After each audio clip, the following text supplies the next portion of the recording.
Jangan hutang itu digunakan untuk kegiatan yang non-produktif. Misalnya, hutang dipakai untuk membeli alutsista bekas oleh Kementerian Pertahanan. Itu bukan sesuatu yang tepat. Justru kita harus sebaliknya kita kerjakan. Jadi mohon maaf kaitan dengan hutang, no utang, no usang. Sehingga alutsista kita betul-betul kita lakukan transfer of teknologi dari dalam negeri. Alat perang itu bisa digunakan sampai 30 tahun. Bahkan kapal induk tadi bisa didesain sampai ratusan tahun loh, ya. Ya, nanti yang kita rubah itu masalah CMS-nya, Combat Management System-nya. Itu nanti yang akan kita sinergikan dengan BVNI. 700 triliun anggaran Kementerian Pertahanan justru digunakan untuk membeli alat-alat alutsista yang bekas. Anies ini meresahkan, cenderung brutal. Gue bukan bazprap gun, terserah lu. Beda dari debat capres pertama. Bisa Anies menyampaikan gagasan diselingi, menyerang paslon lain. Enak dengernya. Kemarin tidak ada satupun gagasan yang disampaikan. Alat perang, lebih baik utang untuk beli alat pertandingan.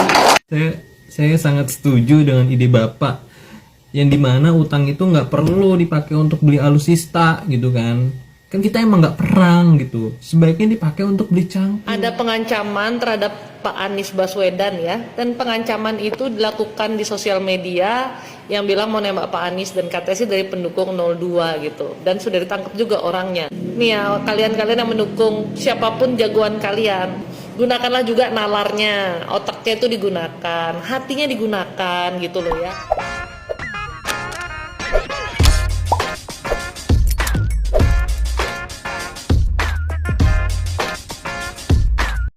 Baik sahabat sekalian, jumpa lagi bersama saya di channel ini, di mana pada kesempatan video kali ini saya akan mereaksi beberapa buah video terkait dengan Capres 01 maupun 03, di mana dalam video ini ada beberapa hal yang menjadi tanggapan oleh para pihak dalam debat Capres ketiga baru-baru ini. Ada satu hal yang membuat banyak pihak harus berargumen atau menyampaikan pendapatnya, yakni bagaimana upaya dari paslon atau Capres 01 maupun Capres 03 yang pada waktu debat tersebut secara tidak langsung telah menyerang Prabowo dengan berbagai pertanyaan, dan bahkan tidak sedikit pula ada Capres yang menampilkan data-data yang tidak valid. Salah satu contohnya adalah Anies Baswedan menyampaikan bahwa bagaimana utang itu menumpuk atau membengkak sambil Kementerian Pertahanan membeli pesawat bekas atau alutsista bekas, dan tak tanggung nilai yang disampaikan oleh Anies Baswedan itu senilai 700 triliun rupiah. Dan apakah benar demikian? Angka yang fantastis itu hanya untuk dibelanjakan alutsista bekas? Apakah benar demikian? Tentu hal ini akan mengundang reaksi atau respon atau tanggapan dari Kementerian Pertahanan dan juga dari berbagai pihak. Oleh karena itu, mari kita saksikan videonya. Namun sebelumnya, seperti biasa, kepada sahabatku sekalian yang mungkin belum sempat memberikan dukungan terhadap channel ini, mohon dukungannya dengan menekan tombol subscribe dan bunyikan tanda loncengnya. Baik, saudara sekalian, mari kita saksikan videonya. Jangan hutang itu digunakan untuk kegiatan yang non-produktif. Misalnya, hutang dipakai untuk membeli alutsista bekas oleh Kementerian Pertahanan. Itu bukan sesuatu yang tepat. Justru kita harus sebaliknya kita kerjakan. Jadi mohon maaf kaitan dengan hutang, no utang, no usang. Sehingga alutsista kita betul-betul kita lakukan transfer of teknologi dari dalam negeri. Alat perang itu bisa digunakan sampai 30 tahun. Bahkan kapal induk tadi bisa didesain sampai ratusan tahun loh, ya. Ya, nanti yang kita rubah itu masalah CMS-nya, Combat Management System-nya. Itu nanti yang akan kita sinergikan dengan BVNI, ya. Nggak mungkin lah kita akan menjalankan prajurit kita, ya. Sekali lagi, itu kan saya pikir sudah diterangkan berkali-kali oleh Pak Menteri, ya, bahwa ini adalah alat perang pengganti intern, ya, dalam rangka menunggu kekosongan, ya. Saya bilang tadi, Rafale yang 42 unit yang brace, yang baru itu nanti akan siap operasional baru 7 tahun akan datang. Sekarang dalam 7 tahun akan datang itu apa? Kita kosongan. Kalau ada perang besok gimana? Ya, emang musuh bisa kita tadi jangan apa tuh? Jangan datang dulu. Emang seperti itu, ya? Ya kita berdoa, tapi kan berdoa juga tidak hanya berdoa saja, kan harus ada ikhtiar kan? Ya, seperti itu. Kira-kira ya sama lah kalau ibu punya rumah pagarnya bolong, ya, mumpung ini apakah Anda wah mudah-mudahan ada maling, kosongnya aja dong yang baru, kan nggak seperti itu juga kan? Ya sementara pakai ini dulu lah, intern. Memang itu tidak akan sampai kita pakai sampai 30 tahun, itu paling hanya 10-15 tahun yang akan datang. Tapi paling harus sudah menjaga lah ya. Kalau besok ada perang, sudah siap ya. Jangan nggak ada perang. Itu mindset seperti itulah yang harus kita tinggalkan. Kita harus siap perang. Ketika damai inilah waktunya kita membangun ya kekuatan perang kita. Nanti kalau perang udah nggak sempat lagi bangun, tinggal menggunakan ya. Baik sobat sekalian, itulah respon atau reaksi dari Wakil Menteri Pertahanan terkait apa yang disampaikan oleh Ganjar maupun Anies. Mari kita lanjut ke video berikutnya.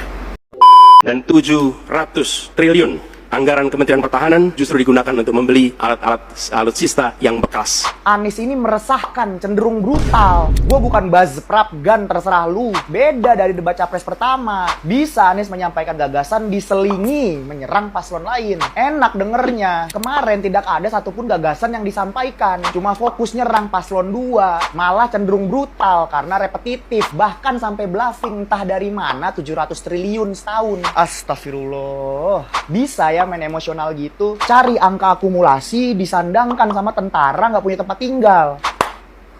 Lu tonton nih fans Anies ya, sampai habis. Kalau belum gak usah komen. Anies berkali-kali nyebut alutsista bekas. Sampai buat tuduhan ada ordal di pengadaan alutsista bekas. Buset bos, mana sini fansnya Anies? Ini budget kita ya, 2022 itu 151 triliun. Itu cuman 10 billion USD. Ini budget Amerika 877 kali. Lihat paling bawah, laknatullah Israel aja 2 kali lipat kita woi. Mana fans Anies yang bilang bandingin sama debat Amerika? Astagfirullah, sabar ya Allah. Salahnya Prabowo sudah tersulut emosi dan tidak bisa menjawab dengan tenang. Andai mau menjawab dengan elegan ya, daripada kritisin dana alutsista, mending ngaca Mas Anies.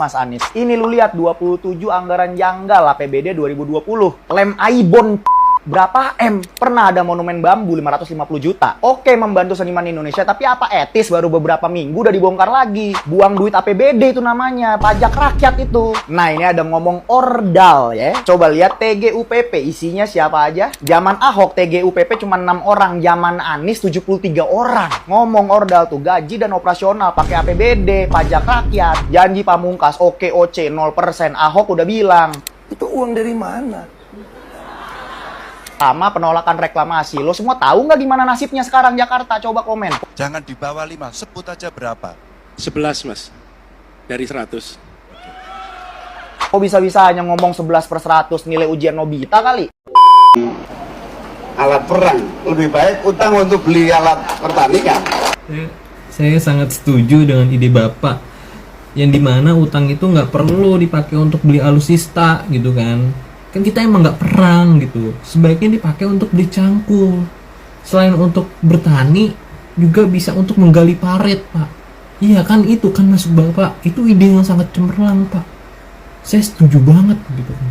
Tapi mohon maaf, Pak, mohon maaf, perang itu bukan zaman sekarang itu nggak cuma jalan terus bawa senjata gitu, nggak begitu, Pak. Ya, nggak cuma pakai cangkul, Pak. Itu Bapak zaman kapan ya? Mohon maaf nih, zaman sekarang aja bahkan tentaranya aja udah pakai robot, Pak. Udah pakai tanpa awak, udah pakai robot.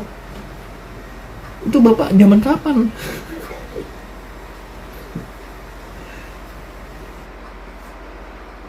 Baik sahabat sekalian, akhirnya ungkapan Cak Imin menjadi bulian warganet ya. Dan mungkin karena Cak Imin tidak paham tentang sebuah pertahanan dari sebuah bangsa ya. Jadi seolah-olah bahwa yang terpenting saat ini adalah alat pertanian, bukan alutsista.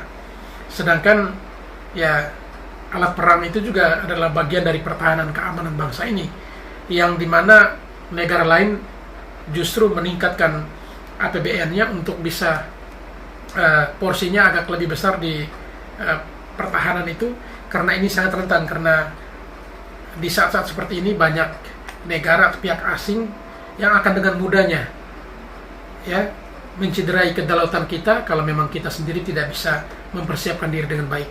Dan justru itu yang kalau menjadi seorang calon pemimpin tetapi tidak paham tentang pentingnya sebuah pertahanan negara. Baik, kita lanjut ke video berikutnya. Ada pengancaman terhadap Pak Anies Baswedan ya, dan pengancaman itu dilakukan di sosial media yang bilang mau nembak Pak Anies dan katanya sih dari pendukung 02 gitu, dan sudah ditangkap juga orangnya. Nih ya, kalian yang mendukung siapapun jagoan kalian, gunakanlah juga nalarnya, otaknya itu digunakan, hatinya digunakan gitu loh ya. Saya tuh lihat di sosmed gampang sekali ngatain orang tuh bodoh gitu loh dalam masa kampanye ini. Terus ada juga yang gampang sekali bilang kamu berarti tidak beriman kalau tidak memilih salah satu pasangan calon. Terus gampang sekali gitu loh ngomongin orang itu yang negatif-negatif gitu. Dan lihat nih contohnya, kamu gila-gila membela salah satu pasangan calon kamu nggak suka sama yang lain, kamu nggak bikin postingan mengancam dan lain sebagainya, kamu ditangkap polisi. Apakah pasangan calon yang kamu bela berbuat sesuatu? Enggak. Dan kamu sendiri yang harus menerima akibatnya gitu loh. Bahkan kayak saya sudah bilang saya belum memilih, saya sedang memberi pandangan aja. Gila, komennya kasar-kasar banget. Saya sih udah cuek aja ya. Cuman kemarin ada juga yang saya cukup terpancing, kesel karena dari atas sampai bawah ngejelek-jelekin Pak Presiden Jokowi gitu loh. Kayak tidur di istana negara gitu, kayak 24 jam bareng Pak Jokowi, jadi tahu segala aktivitasnya Pak Jokowi, segala yang Pak Jokowi buat gitu. Padahal mungkin cuma dapat berita dari portal-portal mana dan asal posting gitu. Dan buat saya, karakter yang paling jelek dari manusia itu adalah menjelek-jelekkan orang lain. Kamu mau bertanding, mau berkompetisi, mau berkontestasi, lakukanlah dengan yang baik gitu loh. Mau mendukung orang, lakukan dengan yang baik. Jangan mengatakan hal-hal negatif, ngancam-ngancam kayak gitu. Sekarang udah kayak gini, rugi sendiri kan. Ini suatu contoh yang bagus sih menurut saya untuk para pendukung pasangan calon manapun yang over fanatik. Bahkan sampai memberi pengancaman-ancaman kayak gini. Mudah-mudahan yang lain bisa belajar ya. Jangan sampai nih kamu masih perlu cari makan untuk dirimu, tapi kamu harus dikurung di penjara gara-gara hal kayak gini. Kita boleh kok dukung siapa aja, bebas. Ini tuh pilpres. Pemilu itu asasnya lu berjudil gitu loh. Ada kata-kata bebas. Jadi kamu bebas pilih siapa aja.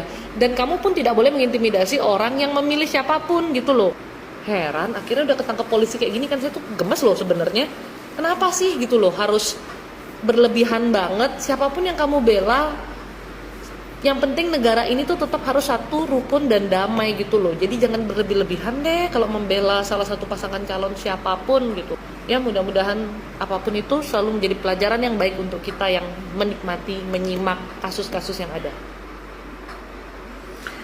Baik, itulah pernyataan dari salah seorang netizen terkait dengan baru-baru ini ada salah satu capres atau Pak Anies Baswedan yang mendapatkan ancaman ya dari seorang warganet.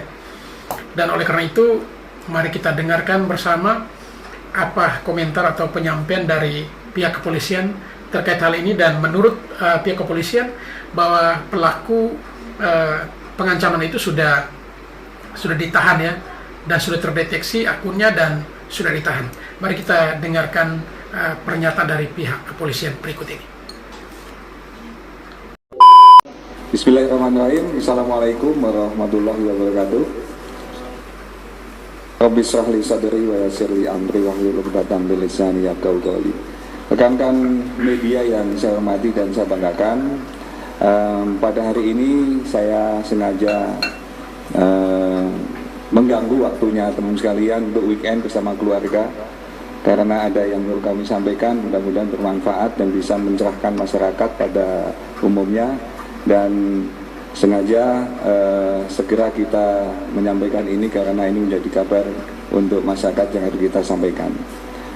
Pada hari ini Sabtu tanggal 13 Januari 2024 jam 9.30 yang lalu, pertanyaan yang telah akan sampaikan kepada Karopenmas kemarin, alhamdulillah diizinkan oleh Gusti Allah atas doa teman sekalian bahwa pelaku yang telah mencuitkan di media sosial tentang pengancaman penembakan terhadap salah satu paslon ternyata sudah ditangkap tadi pagi berdasarkan informasi dari masyarakat dan kerjasama dari Direktorat Cyber Barreskrim Polri dan Subdit Cyber Polda Jawa Timur yang berkolaborasi, dan alhamdulillah telah membuahkan hasil. Dan saat ini pelakunya sudah ditangkap dengan inisial AWK, umur 23 tahun,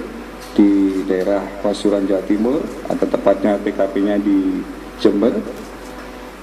Namun demikian hal ini masih pendalaman, dan informasi terkini dari tim yang menangani, yang bersangkutan telah menyatakan bahwa benar dia yang membuat cuitan itu dan saat ini sedang diproses lebih lanjut. Tim gabungan dari Direktorat Cyber Barreskrim Polri dan Polda Jawa Timur. Mudah-mudahan hal ini bisa memberikan jawaban dan mencerahkan kepada kita semuanya bahwa pemilu 2024 sudah di depan mata.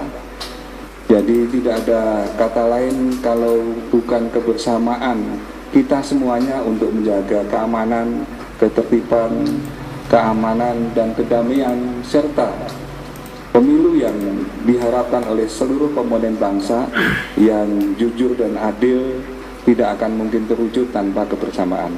Maka dari itu seringkali Bapak Kapolri menyampaikan kepada kita semua bahwa persatuan dan kesatuan adalah kunci untuk penyelenggaraan pemilu bisa terlaksana dengan baik, aman dan damai.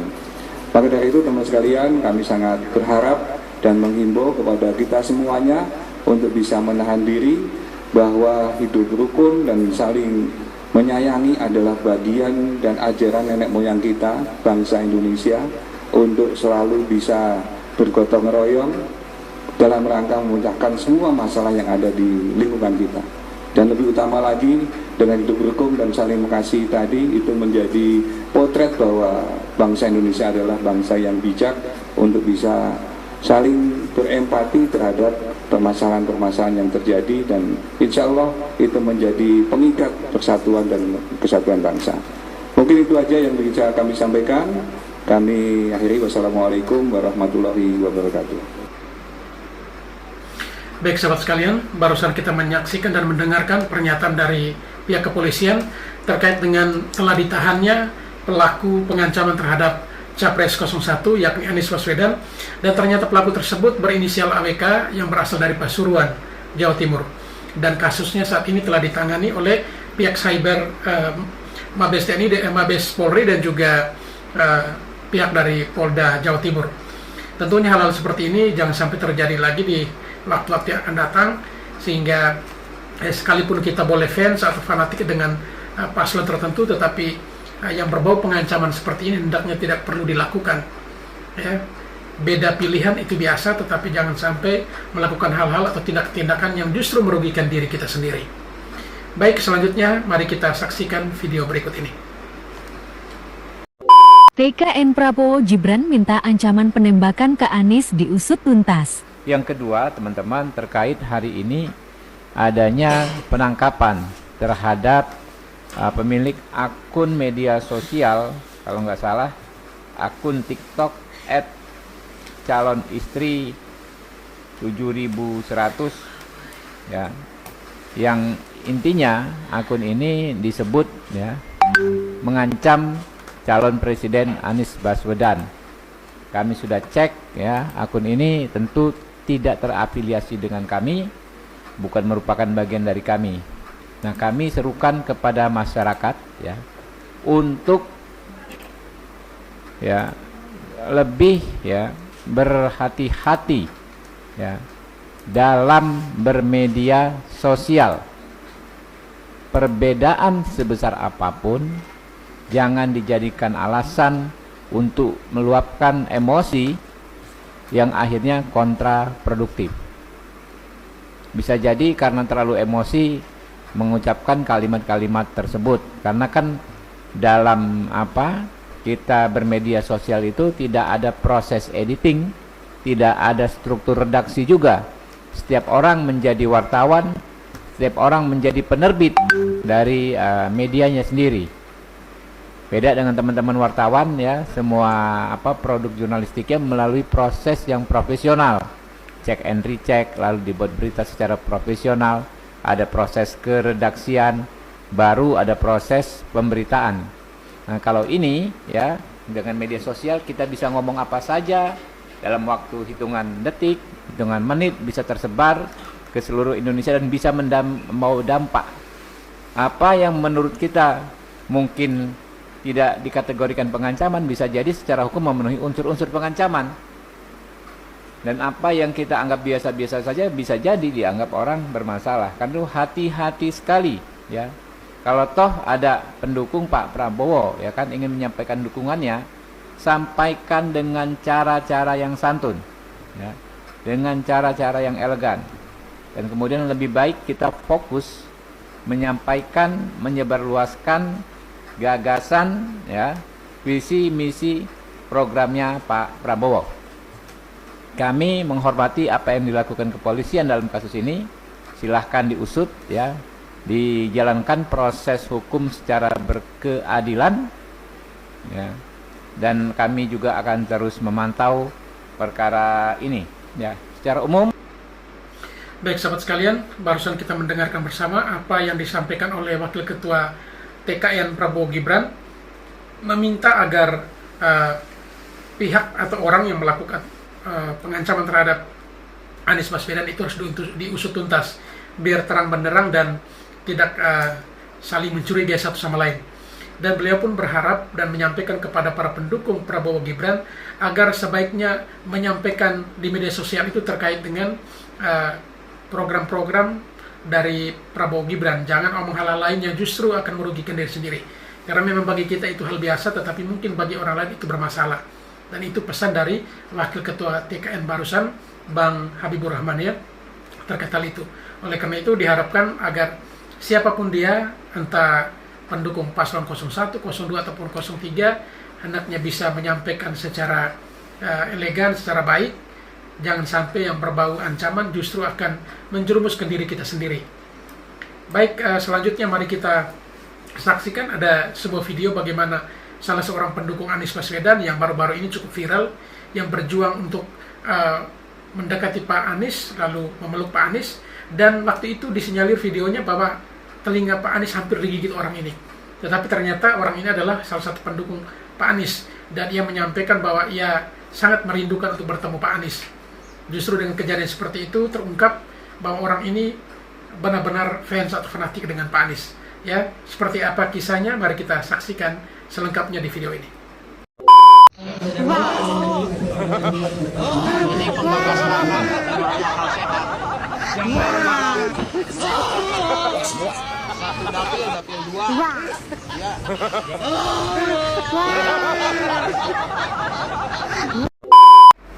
Kenapa sampai Anda menangis tadi, Kang? Ini dia ya. Khususnya di daerah saya, tidak ada yang bergerak. Para tokoh tidak ada yang bergerak. Saya dari dulu sampai sekarang belum pernah di partai politik atau pilpres maupun juga. Kenapa? Karena saya belum ada yang serak dengan hati, karena ada tanggung jawaban di akhirat. Tapi setelah saya menilik dengan hati nurani perbandingan, saya menjatuhkan hati ke Anies, sehingga saya rela mengorbankan harga diri dan nyawa saya. Terus dan terus mengumpulkan tokoh-tokoh sehingga saya menggagas sebagai harkat yang tidak menerima uang sesen pun. Alhamdulillah sekarang udah bergerak semuanya. Amin. Terima kasih, mudah-mudahan amin. Anies Baswedan jadi dimenangkan oleh Allah Subhanahu wa taala jadi presiden 2024. Terima kasih. Nama siapa, Kang? Cecep Yusuf. Dari mana, Kang? Dari Ciawang, Kecamatan Lewisari, Tasikmalaya. Baik sahabat sekalian, kita menyaksikan tadi ya, mungkin sudah cukup viral baru-baru ini. Salah seorang pendukung Anies dari Tasikmalaya yang menyampaikan kepada publik bahwa ia ingin sekali untuk bertemu Pak Anies dan ia bersedih karena para tokoh tidak ada yang bergerak untuk mendukung Pak Anies. Dan hal tersebut ya sudah menjadi viral di berbagai media sosial. Yang awalnya menangis, kemudian yang terakhir beliau harus memberikan statement atau pernyataan atau komentar terkait mengapa dia sampai menangis begitu histeris ketika bertemu dengan Pak Anies Baswedan. Baik, selanjutnya mari kita dengarkan bersama atau saksikan video dari salah seorang warganet yang apa yang akan ia komentari terhadap paslon 01 ini. Mari kita saksikan. Inga, ting. 1, 2, 3. Kata si Anu, apabila saya memenangkan pemilu atau pemilihan presiden, maka saya akan membangun 40 kota setara dengan DKI Jakarta. Woi, kalau memang kamu mau bangun 40 kota setara dengan kota Jakarta, kenapa kau tidak setuju dengan IKN yang sementara dibangun oleh pemerintahan Joko Widodo? Harusnya kamu setuju dong. Kita flashback ke belakang ya Pak ya. Jakarta ada dan semegah sekarang ini Pak, itu dibangun selama 75 tahun Pak. Ingat, itu dibangun selama 75 tahun Pak.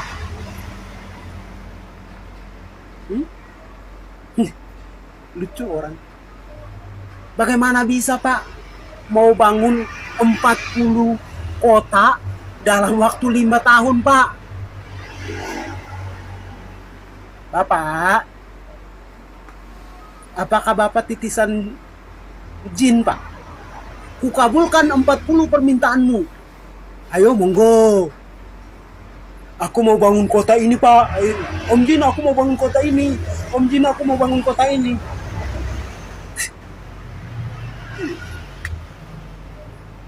Pak, berhenti bohongin rakyat Pak. Soalnya kata-kata Bapak kelewatan Pak, terlalu banyak. Berhenti Pak. Ya, oke.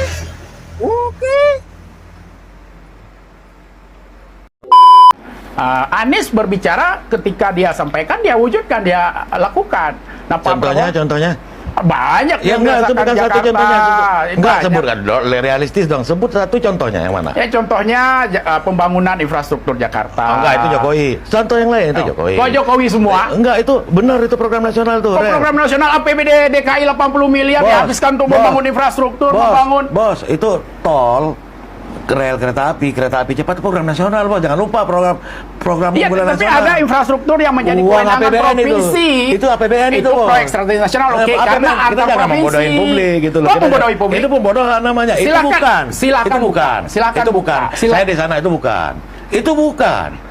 Itu saya bantah, bukan. Itu kalau yang dibiayai APBN. Iya, memang yang dibiayai APBN Jakarta yang 80 triliun. Banyak pembangunannya yang dirasakan oleh rakyat Jakarta. Silakan survei rakyat Jakarta dukung Anies atau dukung contohnya Prabowo. satu aja contoh, bukan salah sebut. Anda hanya ingin bukan, saya minta disebutkan contoh satu aja. Banyak. Wah, nggak ada kayak gitu satu aja sebutkan contoh. Baik sahabat sekalian, seperti kita saksikan memang ya juru bicara dari paslon 01 sedikit kesulitan ya atau kelabakan menghadapi juru bicara dari paslon 02 terkait dengan pembangunan di Jakarta. Jubir dari paslon 02 menginginkan agar jubir paslon 01 itu bisa memberikan salah satu contoh pembangunan Anies di Jakarta. Tetapi jubir dari 01 ini tidak menyampaikan secara rinci ataupun salah satu contoh dari pembangunan yang dimaksudkan. Baik, selanjutnya mari kita saksikan video berikutnya. Khususnya di daerah saya, sangat terharu. Tidak ada yang bergerak. Oh, Bapak ini ternyata menangis karena di daerahnya tidak ada yang bergerak, tokoh-tokohnya nggak ada yang mendukung Anies. Dia berjuang siang malam, nyari tokoh-tokoh, mengumpulkan orang-orang, dan sampai akhirnya ketemu Anies, bisa temu dan terharu dia ya. Bagus Pak, semangat ya Pak. Kami tetap Prabowo Gibran. Kalau kita nggak perang, kenapa kebanyakan utang beli alat perang? Lebih baik utang untuk beli alat pertanian. Dia Dia nomor satu panjat tepinang, dia nomor satu tarik tambang. Seperti yang aku cari, yang kuat-kuat saya. Saya sangat terharu. Tidak ada yang bergerak.